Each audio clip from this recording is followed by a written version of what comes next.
demonstration. Let's do a bird dog so that we can work on that. Core stability, it's needed throughout life, and definitely when we pick up heavy weights. So here's an exercise that we can do that has a cool name called bird dog. And when we do it, you can see why we call this bird dog.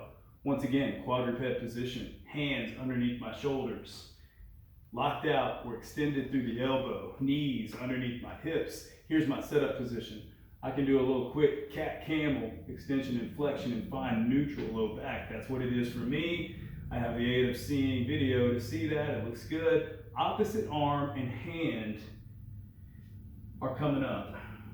Wait, opposite arm and foot and leg. That's actually what I meant to say there. So here we go. Opposite arm, opposite leg are coming up together, and I'm gonna hold that. I'm reaching out with this arm up in front of me, and I'm reaching back with that heel, with that leg. I come back down, and I can alternate that.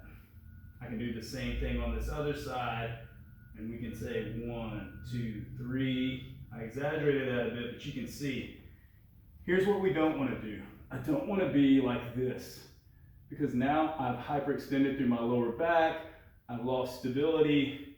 I just want to raise this to where they're parallel to the ground, and I'm reaching out with my arm, reaching back with that leg, and I'm having to keep some tension through my abdominal muscles and my core to maintain that stability as I take 2 points of contact from the 4 that were in the ground away, and I have to balance and stabilize myself in the process. Further, and get a little feedback by putting this yoga block on my back. And now I have to think about balancing that on my back and being stable as I go through these movement patterns, and I reach out with each of those extremities.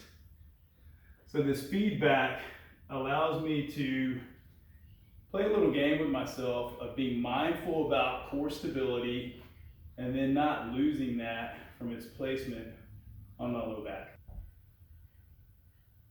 And we can even get funky with the PVC, and I can try to maintain 3 points of contact down the back of my head, upper back, and tailbone as I go through this bird dog pattern.